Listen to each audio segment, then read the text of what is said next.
নমস্কার, চলে এসেছি সরস মেলায় নিউ টাউনে। আর চলে এসেছি দুটো কাছের মানুষদের সাথে। আর দেখো, ঢুকতে না ঢুকতে বড় একটা কি ধরেছি, এটা বেগুন। হ্যাঁ জানো, আমিও দেখে অবাক হয়ে গেছিলাম, পুরো 150 টাকা দাম বললো। ওরে বাবা! আর ঢুকতেই দেখো কত রকম সুন্দর সুন্দর জিনিস, মানে দেখে একদম চোখ ধাঁধিয়ে গেছে, কোনটা ছেড়ে কোনটা নেব। আর এসেছি আমার এক খুব কাছের দুটি মানে কি বলবো, একদম ভালোবাসার মানুষের সাথে, দিদি জামাইবা বলে ডাকি। তো তাদের সাথে ঘুরতে এসেছি আমি আর মনীষা, আর ওই সেই দিদি জামাইবাবু আমার খুব কাছের মানুষ। আর দেখো, আমরা খুব ঘুরছিলাম, নানান জায়গা থেকে, মানে ভারতবর্ষে সবাই এসেছে তাদের সমস্ত হাতে বানানো সব জিনিসপত্র বিক্রি করতে। আর আমরা তো দেখে মুগ্ধ হয়ে গেছি, অনেক শপিং করলাম, অনেক কেনাকাটা করলাম, দারুণ লাগলো। আর দেখো, মানে কি বলবো, সেদিনকে মানে চুটি আনন্দ করেছি আমরা, মানে বেরোতেই ইচ্ছে করছিল না, এত সুন্দর সুন্দর জিনিস দেখে আমরা পুরো মুগ্ধ হয়ে গেছি। আর দেখো, আশা করি তোমাদেরও ভালো লাগছে দেখতে, তাই না? কি সুন্দর পটচিত্র, কি সুন্দর মাটির কাজ, তারপরে কত রকম জামা কাপড়, সব বিভিন্ন দেশ থেকে, বিভিন্ন জায়গা থেকে, গ্রাম বাংলা থেকে সবাই এসছে। আর দেখো, এগুলো দেখতেও কত ভালো লাগে।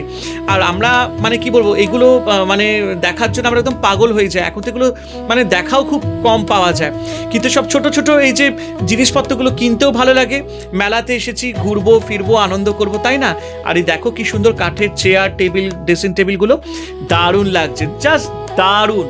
খাওয়া দাওয়া তো হয়েছে, সেটার জন্য একটা ছোট্ট ব্লগ আসবে অবশ্যই, সরস মেলার খাবারের ব্লগ। তো তোমরা বলো কেমন লাগছে তোমাদের। আর দেখো, এখানে একটা ফাংশনও চলছিল, আমরা একটুখানি বিকেল হয়ে গেছিল ঘুরতে ঘুরতে, সেখানে আমরা একটু ফাংশন দেখতে চলে গেলাম।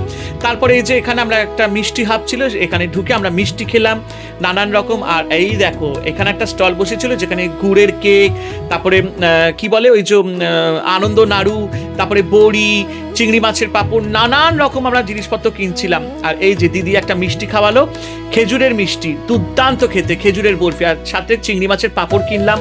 ওফ, আর কি বলবো। তারপরে প্রোগ্রাম দেখলাম, তারপরে আমরা চলে গেলাম কোন দিকে, খাওয়া দাওয়ার দিকে, সেইটার ভিডিও তো অবশ্যই আসবে। আর দেখো, যেতে যেতেও আরও কত কিছু হাতের কাজ আমরা দেখলাম, গালিচা, চাদর, তারপরে নানান রকম সুন্দর হোম ডেকোরেশনের প্রোডাক্টস।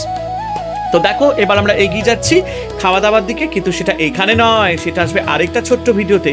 কেমন লাগলো অবশ্যই কমেন্ট এবং শেয়ার করো, আর অবশ্যই সাবস্ক্রাইব করে দিও।